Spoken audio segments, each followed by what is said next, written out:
all know a guy who only occasionally shaves for big occasions, and it's because that occasional shave really hurts. It's the time of year for big occasions, and yet there he is, suffering with that cheap drugstore razor. Let's help him out. Henson Shaving's line of razors, built with aerospace precision, deliver a smooth shave your dad, brother, and even son can enjoy, eventually. With replacement blades just 10 cents each, you'll buy it once and they'll use it for life. How's that for the perfect gift? Celebrate with 100 free blades on your first purchase, and no subscription headaches. HensonShaving.com/holiday.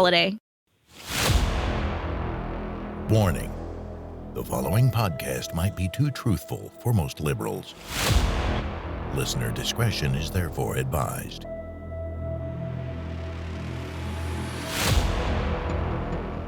Welcome to the Tea Party Power Hour. This is a very special day on the Tea Party Power Hour. We're welcoming back an old friend, Dr. Jerome Corsi. Dr. Jerome Corsi has a Ph.D. from Harvard in government and frankly has so many New York Times bestsellers that even J.K. Rowling would say, wow, that guy has a lot of bestsellers.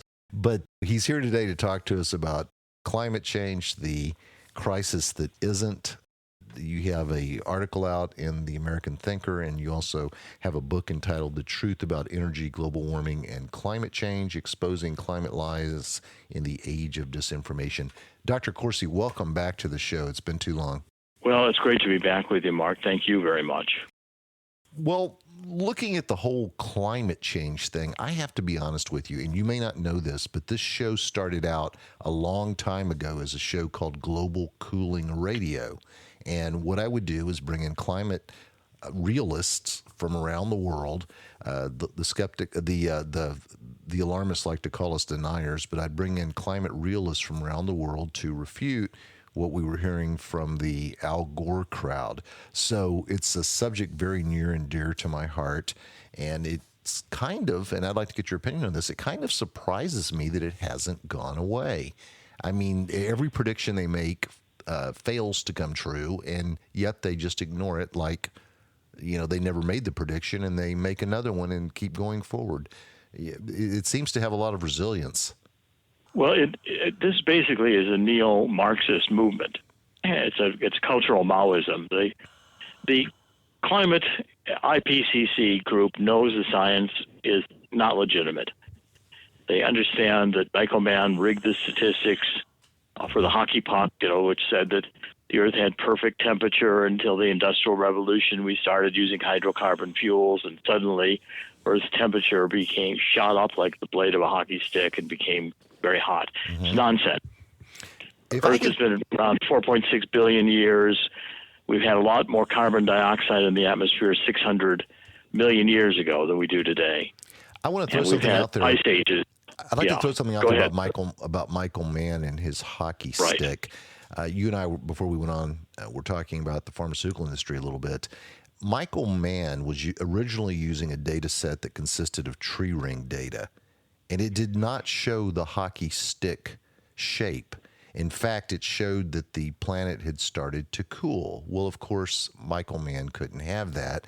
So for the latter part of the curve, where you see the hockey stick shooting up, he used surface station data. So, when you drive down the road and your car exhaust blows all over these little climate collection stations, that's what he used. And we were talking about pharmaceuticals. Dr. Corsi, this is the equivalent of if a pharmaceutical company was doing a study, and as the study went on over the years, they noticed there was a higher mortality rate in the patients who were taking the drug that was being studied. And they said, oh, no problem. We'll just switch out data sets. We'll bring in some more patients. I know that he put in his paper that he had done this, that he had changed data sets at the end of the study, and he didn't see anything wrong with it. And he was completely upfront with it. But I just don't think that anyone would agree that changing data sets at the end of a study is a way to go about getting accurate information. Well, that's exactly one of the major points I make in this book, The Truth About Energy, Global Warming, and Climate Change, that the science is not legitimate. And there's a book out, too, that was written by Matthias Desmet called The Psychology of Totalitarianism. And he begins by demonstrating that the science being published by the left is rigged, it's not legitimate, it's not valid, the data is falsified, And they get away with it because, again, this is an ideological movement. It is not based on truth science. And the ideology is totalitarian. This leftist movement, this is not the left of the 1960s. This is the left of a cultural revolution, which has created its own reality. And that reality is a utopian reality of Marxism. Let's imagine the world without police. Let's imagine there was no God. Let's imagine there were no boundaries. Well, I'd like to imagine there was no John Lennon, because this is all nonsense. And these people are into the imagining, not into the reality. The reality is that the Earth has had a very changeable climate. If we had a hot summer, it's for a variety of reasons. The El Nino, the currents of the ocean in the Pacific are ascending, and that makes it warmer.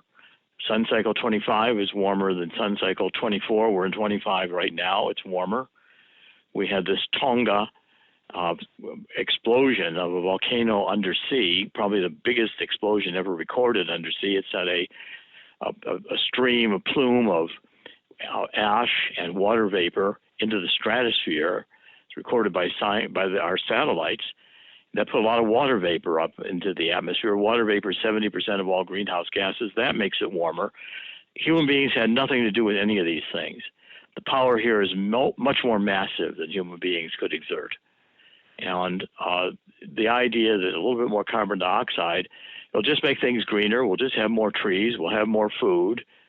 And what my article today in American Thinker says is that basically good climate scientists like Will Happer, who, professor emeritus from Princeton, and Richard Lindzen, who's another professor emeritus of Earth and planetary science, these are both making a legal case that the agencies like the EPA are making rulings not on legitimate science, and they're violating some Supreme Court decisions which say that opinions that these agencies might not like to take into account but have scientific validity, like the Earth is not warming up because of carbon dioxide, these agencies cannot make policy by ignoring those studies. And again, I think the climate scientists are organizing to produce court challenges because they know the EPA regulations about getting rid of hydrocarbon fuels by 2030 are going to kill and starve millions of people, because our food chain depends upon various hydrocarbon chains, like nitrogen chains, to fertilize enough crops that we can feed the 8 billion people on Earth. And we have 8 billion people because we're in an interglacial warming period. It's very productive. We ought to be thankful we're doing this. When we go into the next ice age, which we will do, as the sun, we get our orbit around the sun more elliptical, we get farther away from the sun, it's going to get cold. We're going to have another ice age, and it's not going to have anything to do with carbon dioxide being used because we're burning hydrocarbon fuels. It's going to have to do by the fundamental fact that the sun heats the Earth. We're farther away, we get less of the sun. When you go back to the beginning of all this with people like Maurice Strong, I think as far back as the 70s, and of course the UNIPCC was founded in 1988, what was the original goal? I mean, what do you think the original goal really was? I mean, was Maurice Strong legitimate in his concerns about the environment, or was it, I guess, what author James Delingpole called the watermelon syndrome from day one, green on the outside, red on the inside? What are your thoughts on the origins of this? The origins, I trace this in the book. I say after World War II, you had people like Harrison Brown, who was a scientist who worked on the Manhattan Project, the atomic bomb in World War II, starting writing books about the challenges we were going to face and saying there were too many people, we were going to use up the resources of the Earth. And that movement got taken over by Paul Ehrlich with the population bomb, yeah. a book he wrote in 1968, and too many people, we got to get rid of them.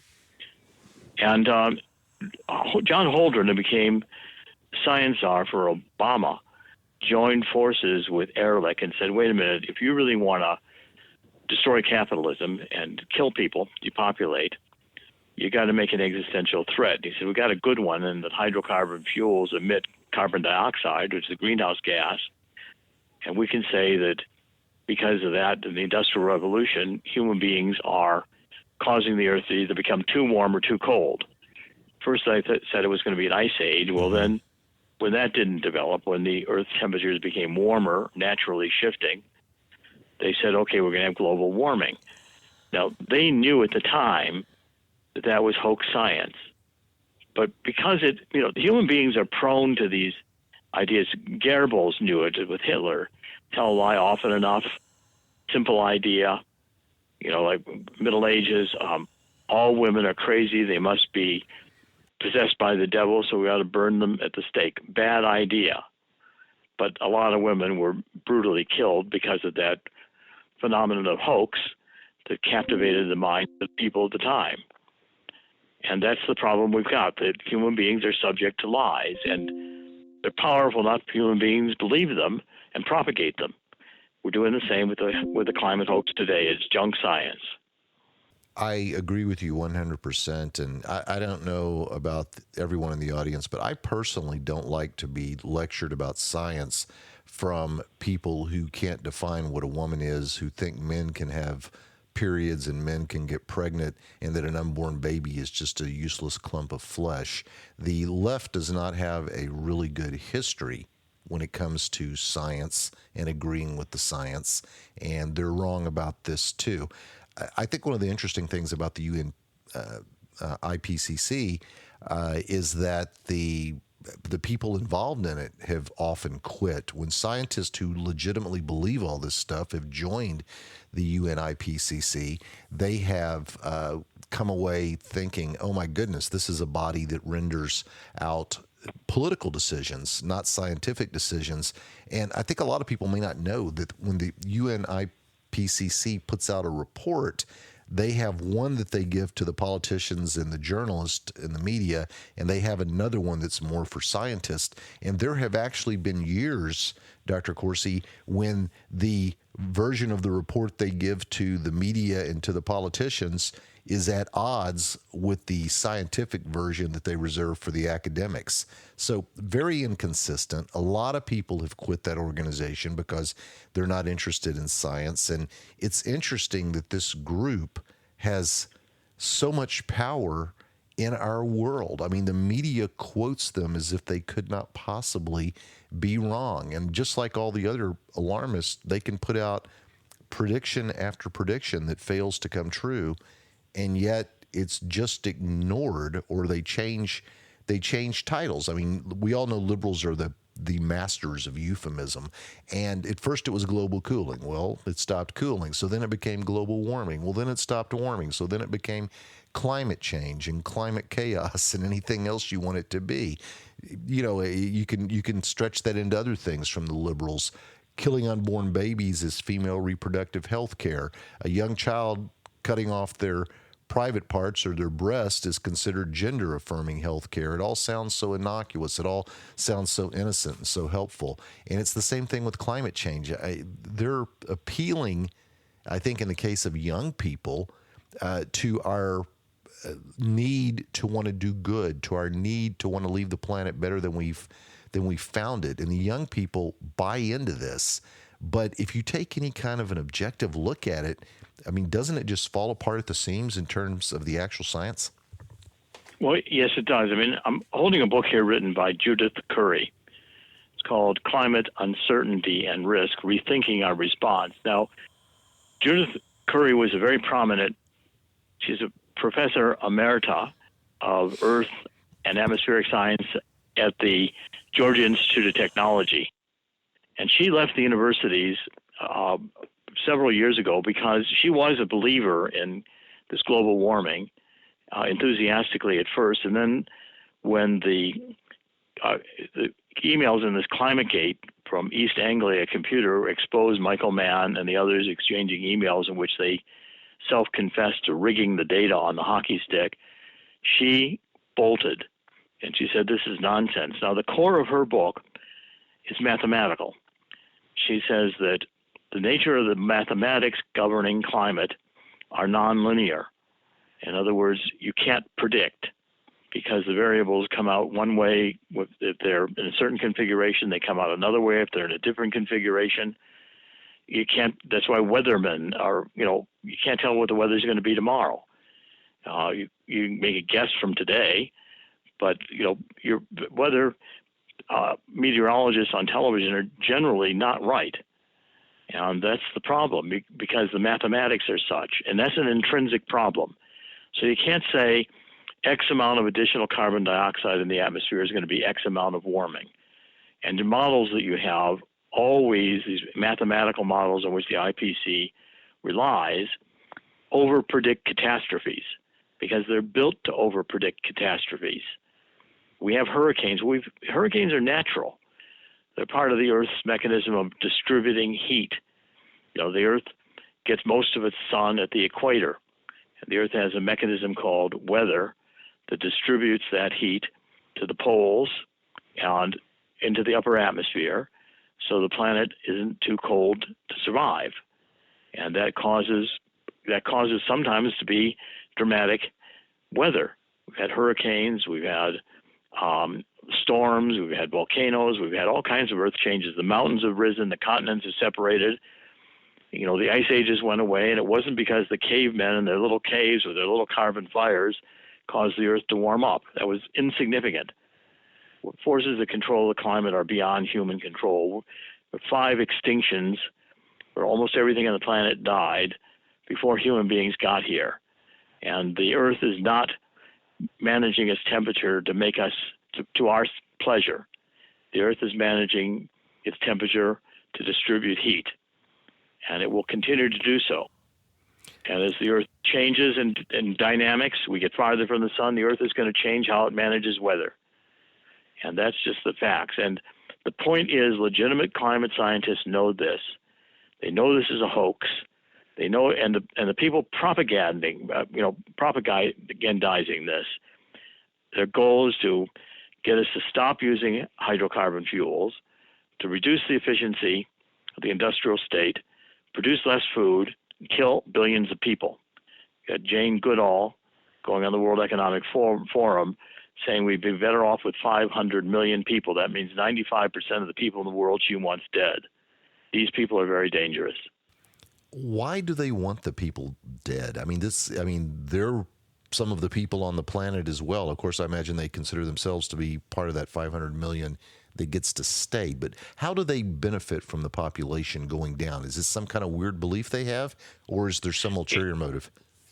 It's another quirk in human psychology that happens when populations, it's been demonstrated scientifically, when populations grow, even among mice, they stop reproducing and eventually they start turning on each other.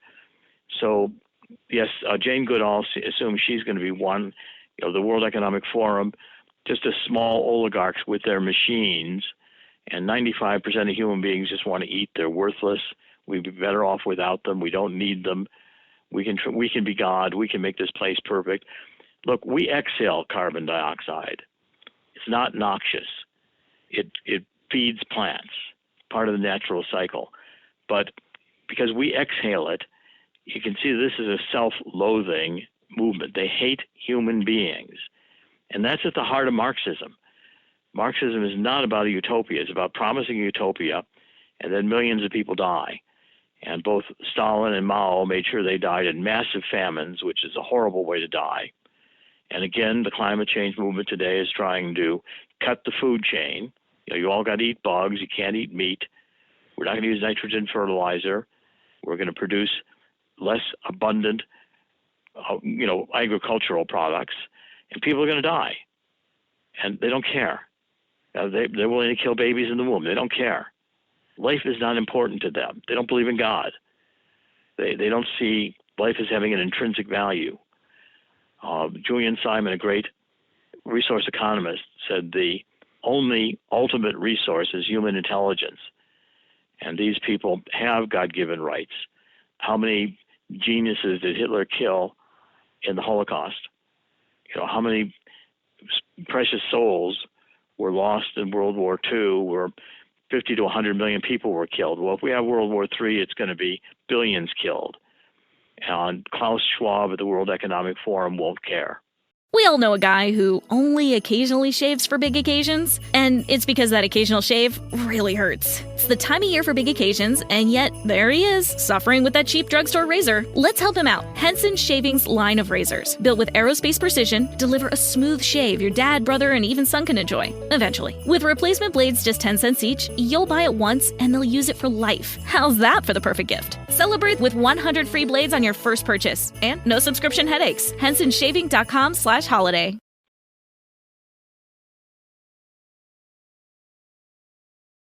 When you look at how they're going about this, children, much like with the LGBT movement, are being targeted. I remember one year, I think the National Climate Conference was in Copenhagen, and they opened it with a film of a little girl running from a flood. She holds onto the lower branch of a tree as the water starts to rise. I've seen where the Build-A-Bear people put out a movie where they said Santa wasn't going to come that year because there wasn't enough snow for him to be able to take off in his sled. I've seen a picture that they used to promote climate change of a girl who was hanging from a noose by a tree, and she had a block of ice under her feet that was supporting her, and it was starting to melt. In the UK, there was a commercial of this father reading a bedtime story to his little girl that was all doom and gloom about how the world was going to be destroyed by humans. And in fact, at that time in the UK, child psychologists said they were seeing an increase in patients because children were having nightmares about global warming. So is that what the left does? Anytime they come out with a crazy idea, they target the group that's most vulnerable, most impressionable, a group without enough life experience to know that it's a hoax, that it's nonsense. Speak to me about their methods and their techniques of getting more and more people to believe this nonsense. Well, going back to the 1950s, there was a woman named Dowd who testified. She was a communist, and she saw that it was a lie. She testified before Congress, and she said that communists are targeting the young, and they're working on the schools because anyone who's older has been better educated. They know science. They're not going to buy this lie. But if you get them young, you can indoctrinate them. First of all, you dumb them down. Don't teach them science. Don't teach them how to read. Don't teach them mathematics.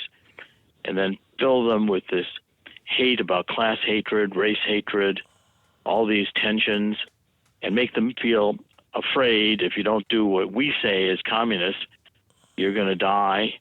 You know, there's going to be, Earth is going to be, these people are evil, burning hydrocarbon fuels, which are nasty. They're dinosaur soup. They don't realize that oil is a natural product of the earth. It's abiotic. No dinosaur ever made any oil. I explain that in this book as well. And the point is that indoctrinating the young can create these Gretas. They become absolutely afraid that mommy and daddy are killing me because you're putting that gasoline in your car, and I'm going to die because you're greedy and you're using Earth's resources and you're not conserving, and let me be in control, and let's let these people be in control. Well, those people are the ones who are going to kill you. And that was their plan from the beginning, to get you to stop doing what is productive and to get you to stop believing in God. They start with saying there is no God. Marx knew there was God. He was not an atheist. He hated God. Same as Saul Alinsky, who wrote the rules for radicals in the 60s, and he goes with an introduction praising Lucifer. Satan dared to be a rebel, and he got a kingdom for it. These people hate God, and they hate themselves. They hate people. It's a negative, destructive ideology that is not truth-based. And that's what I'm explaining with all this global warming hoax. We really are a minor impact on Earth's temperature. These forces are far greater than human beings are capable of affecting. As far as the Earth is concerned, we're just the latest species walking on the surface of the Earth. Been a lot before us who are gone. And as far as the Earth is concerned, we might be gone. And it's not going to have anything to do with burning hydrocarbon fuels or putting a little more carbon dioxide into the atmosphere. They'll just grow more trees and produce more food.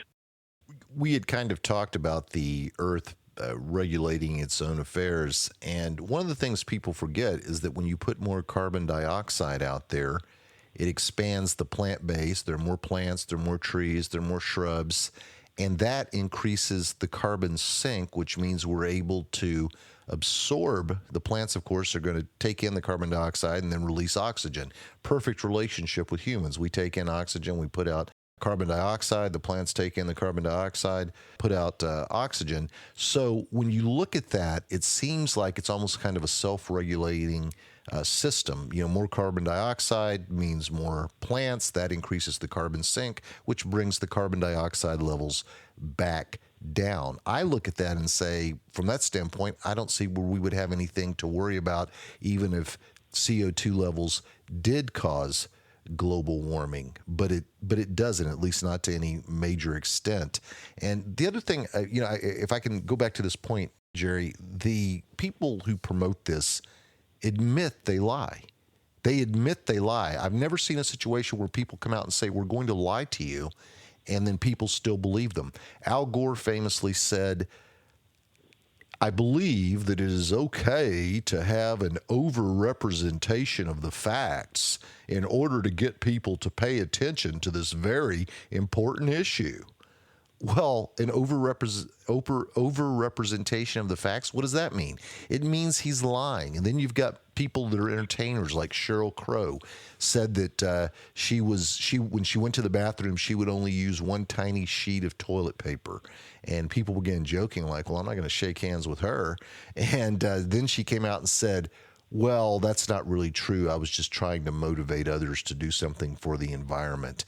And all of these people, whether it's Leonardo DiCaprio or, you name the movie star, they preach this stuff to the little people, but then they fly all over the world in private jets, as does Al Gore.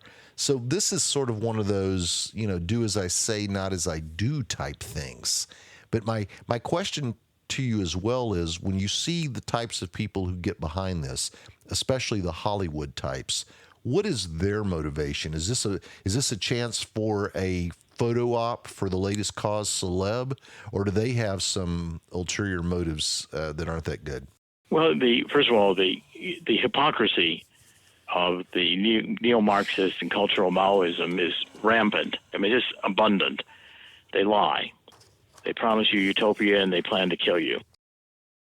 I mean, these movements are evil. And the Marxism has dominated Hollywood since just about the beginning, and these people know that if they come out supporting Donald Trump, or their careers are going to end. They know the universities, if they don't buy onto the climate change nonsense, they're not going to get tenure, not going to get funded. And this control of the narrative is what this postmodern, we're in a cultural revolution, and this indoctrination is rampant. Now, when you learn to see God, the amazing thing about this place is you're pointing out the carbon cycle, that at every level there are rules, and the rules work, and the rules are productive to life. We exhale carbon dioxide. Trees, as you point out, the carbon cycle absorb it. It's a natural cycle. The earth is self-regulating, even to the subatomic level. All these particles work together, and they behave by laws. Everything's alive. I mean, there's subatomic activity going on in plants and trees and rocks. It's not just stationary sitting there. At a different level, it's very active and is operating according to rules. God put these rules here. And that's important to understand. You can't deny God and expect to come out with truth. And that's part of the fundamental psychology of how God built this place. You have to learn to see God in everything. Once you do, the lies these people tell are obvious, ridiculous, and the people are silly, and their goal is to kill people. They're very hateful, and you begin to see it all as evil and satanic. Unfortunately, this is dark side, Garden of Eden. You can eat this tree, you eat this fruit of knowledge. God didn't want you to know this. I'll show you how I'm in charge, and you will be the masters of the universe, not God. A lie. It starts with a lie. And God told us this in the Bible in Genesis, and it was fundamental to human psychology to understand why we're here. And once you learn to see that, You see the lies told from the beginning by Marx that are told today by the climate change movement, and they know they have to lie in order to make you believe the world works the way they want you to think it works without God. When you look at the world of academia, and if you remember the movie Expelled by Ben Stein, there is very, very little tolerance for anyone who doesn't toe the line. And that's true with evolution. It's true with climate change. If you're in the math or stat department at a college and you dare say that there were some improbable things about the 2020 election, you're going to be ostracized.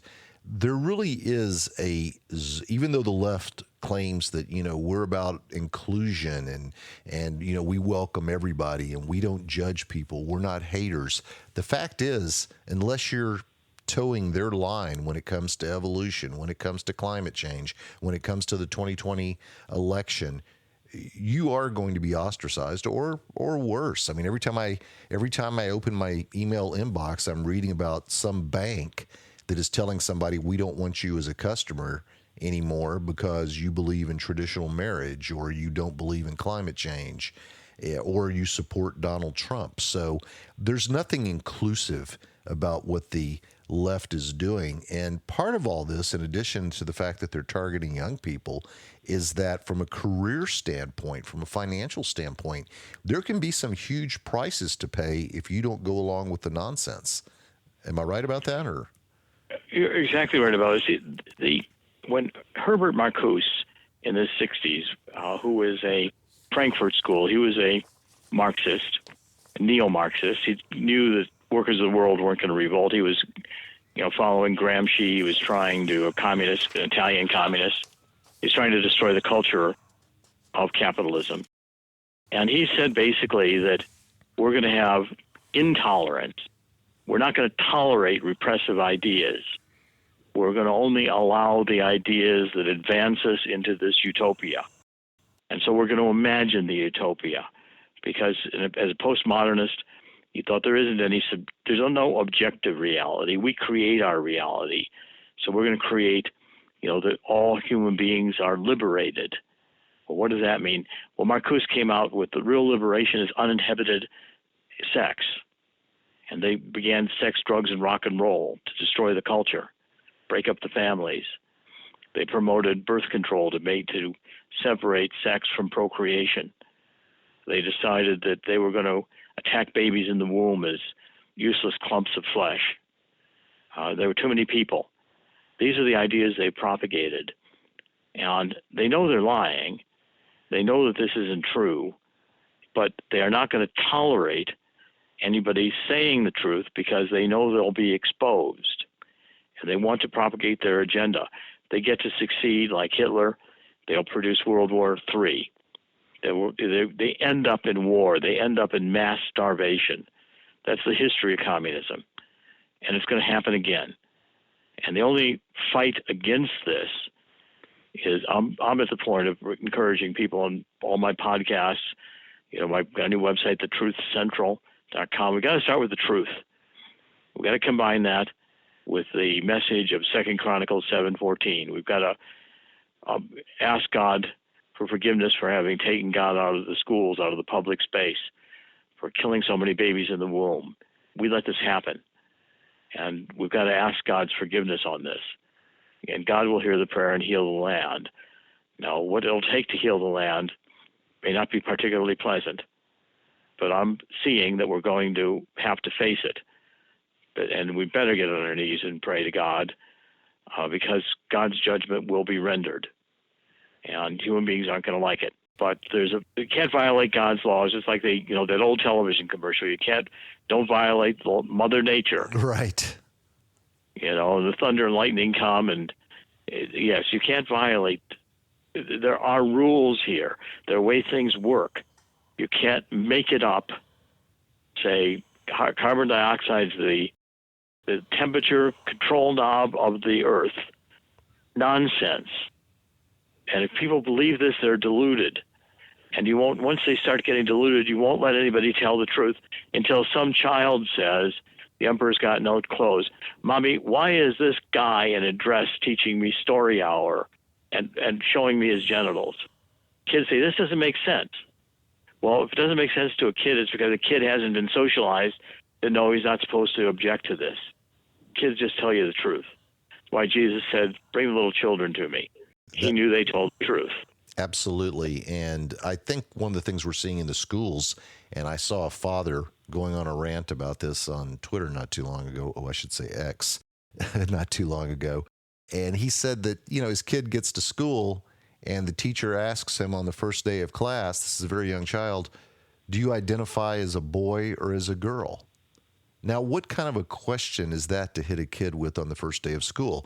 And I can just imagine some kid not even understanding what they mean by identify, saying, well, I don't know. And then the next thing you know, they're calling the parents and saying, well, Billy's kind of confused. He doesn't know if he identifies as a boy or a girl. Or I guess if they call the parents, you're lucky. They may start trying to convert Billy into a girl without telling the parents. But I think it's just insane that we're seeing drag queens go into kindergarten classrooms. And, people have a problem with Ron DeSantis saying he's a book burner because liberals always exaggerate everything and lie. But if you look at one of the books that he was kicking out of Florida schools, it was basically a how-to book teaching pedophilia. And it was teaching young boys how to perform certain sexual acts on grown men. So, I mean, if you would have told me, and I'm now 60, if you'd have told me when I was in college that one day we were going to have to be arguing with leftists about whether or not drag queens should be allowed to go into kindergarten classrooms and recruit, I would say that's crazy. I mean, people would have to be out of their minds. No one is going to stand for that. Which brings me to another point. A lot of the insanity going on is being reinforced by the schools. The schools are pushing global warming. They're pushing the LGBT movement. They're pushing transvestites in kindergarten classrooms. How did the left take over the schools? And I'm talking about from kindergarten to grad school. They seem to have a grip on it. Well, the left took over the labor movement, and then they took over the teachers union. The teachers union is one of the strongest remaining unions, and it's completely leftist, completely Marxist. And, you can't be in the teachers union or you can't be in education unless you spout this Marxist nonsense. And so therefore they control the culture. That's what this was all about. And if they can control the culture, they can implant these ideas that are dysfunctional. These are like malware in a computer. Once you begin to get critical theory in your brain and say everything is racist, you realize you're demonizing white people, you're being racist in reverse, and your mind is so confused, the computer generates garbage, and your mouth outputs garbage, and you believe in it passionately because you haven't been taught to think. You haven't been taught science. You don't know math. If I asked the average person to tell me what a differential equation is or explain a logarithm, 99% of the people couldn't do it. Oh, let's that go. Used to be taught in high school. It was when I was there, but let's be honest. Most of them can't give change. Just tap your card. You don't even have to put it in the slot. Just tap your card. But better yet, let's do optical recognition of your eyeballs. So you just have to look at it, and you bought it. And this thing is down to, morons could exist in this society, and they want people with morons because these morons are incapable of resisting them. They don't have the intellectual hardware in order to say that what a child would say. Biden's got no clothes on. He's walking around naked. The guy is obviously has some form of senior dementia. Oh, yeah. And he's president. It's ridiculous. It's a joke. I mean, the best thing to do is laugh at this stuff and ridicule it because they become caricatures of themselves. They become bizarre. And you really want to eat bugs. You really want to live constantly locked down. You get 15-mile city. You don't have 3 new pieces of clothing you can buy a year. You can't eat meat. You want to live like these people want you to live? Only someone insane would submit to this, or someone who has been taught not how to think. Well, and we certainly have an abundance of those people thanks to the to the school system. Once again, the name of the book is The Truth About Energy, Global Warming, and Climate Change, Exposing Climate Lies in an Age of Disinformation by Dr. Jerome Corsi. Before we let you go, Dr. Corsi, I have to ask, and let me just say something. I need to say this. When I look at the fiasco that was the Mueller investigation, I am so proud of the way you handled yourself in that investigation. You, unlike some people, you did not cave, you did not give in to them, you did not sign statements that were false that they wanted you to sign. You stood on principle, and I have to say that when I saw that going on in the mainstream media, in the media, I was so proud that I knew you. I was so proud that we had worked together with the Cold Case Posse, because there aren't many people like you left. So thank you very much.